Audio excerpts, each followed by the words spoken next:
This time on Low Boost, I'm going to compare my C5 Corvette track car to my turbo LS Swap BMW. Here we go.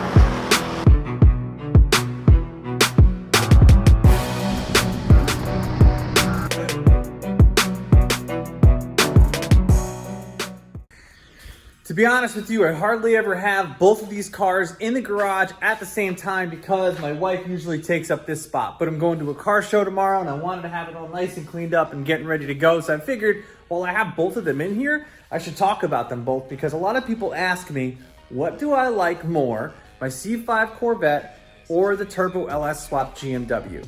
And it's kind of a hard question to answer, and it's gonna come in a few parts. So here we go. All right. I'll start off with this car first because it's probably the hardest thing to explain. It's a Turbo LS Swap BMW. It's got a 6-liter LQ4 out of a 2003 2500 HD pickup truck.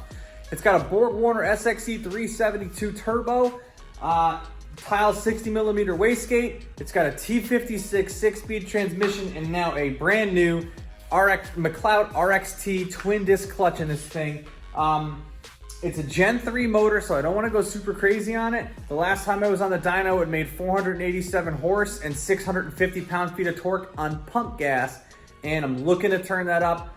It should easily make 650 all day long, and that's kind of where I want to keep it at because it's a Gen 3 motor, and I want the build to last before I end up swapping out more parts and trying to make it even faster. The rear end is a 210mm diff out of a E36 760i. It's got 1,000 horsepower drive shaft shop axles and the whole M3 rear end to complete it all out.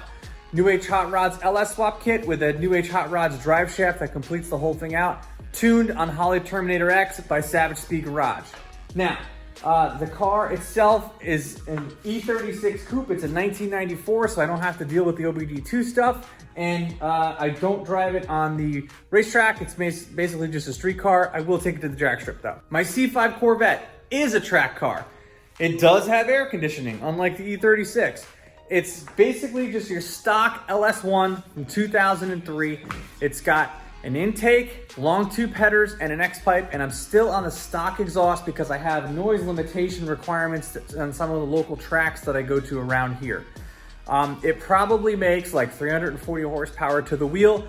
Best quarter mile I ever did in the car was a 12.7 at 112 miles per hour.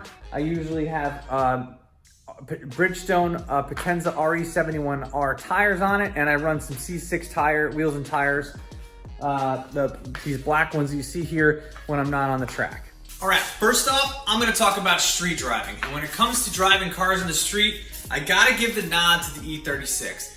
And even though it's got a turbo LS Swap motor in it, it makes 600 plus horsepower and all that fun stuff, this thing still drives like a 1990s BMW. And the E36 is one of the best driving BMWs that was ever built. So this car still drives like that on the street. It doesn't have the squeaks, the rattles, the bouncing, all that crazy stuff that the Corvette does, because the Corvette is more set up to be driven on a track than this, which still has all the stock suspension on it. And it's still actually pretty balanced. The engine sits further back than the original engine that was in the car, and the engine doesn't weigh that much more than the other one that was pulled out when I swapped them. So this thing is still really, really balanced and is a lot more comfortable to drive on the street as long as the temperature is under 85 degrees. This doesn't have air conditioning and this does, and I gotta give the nod to this if it's over that because this thing just gets really hot. It's a black car with a black interior. The only things I lost when I did this swap in the car that was original to it is I lost cruise control and I lost air conditioning. I really don't care for cruise control, but I do want to put air conditioning back into this thing. It's gonna have to be mounted in the rear, so make sure you guys hit that subscribe button because it helps the algorithm. Hit the like button because it helps the algorithm too. And follow along because I am gonna put air conditioning in this thing at some point because I want it to drive and be just like it was from the factory, just with a lot more horsepower and sounds like a nasty ass V8. So that kind of wraps up how everything handles on the street. If you want to talk E36 versus Corvette C5 in terms of track use, you're going to get a lot of arguments for which one's better. For me, I'm still going to say that the C5 Corvette is a better track car than any E36 in any variation how you're going to cut it. It's just set up better for it. And in terms of track use, the C5 Corvette is going to be much better on the track than this. To be honest with you, I don't think this could handle track use in the state that it is with the turbo. The car gets extremely hot when it's pushed hard for a long period of time, and I don't think it'll hold up for me to be able to do more than a lap or two before it really starts to get hot. At a drag strip, even though you guys think it's hot, it does get a chance to cool off and sit there for a little while, as opposed to being on a track where you're wide open throttle for 15-20 minutes. I think the car would really overheat really quickly. So this really isn't a good setup for a track car. I think if I ever did track it, I'd take the iron block out, put an aluminum LS1, keep it naturally aspirated, and it would be a really great track car. But because this is a street car and I want softer suspension to be able to hook better for launching, this thing just doesn't handle nearly as good as the C5 Corvette does. It's just very stiff. The sway bars are there, the tires, the wheels, the tunnel plate, everything I've done to that car to make it a track car is really starting to pay off. I don't even have aero on it yet, and it's already a great track car. But all the great stuff to stiffen that up has really made the drivability on the street kind of suffer. Not that it's terrible, I drive it on the street all the time, but this is a much more comfortable car and fun car to drive on the street. Also, believe it or not, I do get more people staring at that car than this car. This car is a lot more unsuspecting, and when this car comes up next to Ferraris on the highway, they got no idea what's about to happen to them, because this thing is a complete sleeper. It looks just like a stock E36 BMW from the naked eye, from nearly every angle on the car. So it is really unsuspecting on the highway, and that's kind of what makes it fun.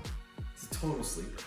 Let me know in the comments what car you like more of these two that I have, my E36 Turbo LS Swap, the GMW, or the good old banana, the C5 Corvette. I know I kind of debate with myself going back and forth, and this video may change in the future, but as of right now, that's how I feel about these two cars.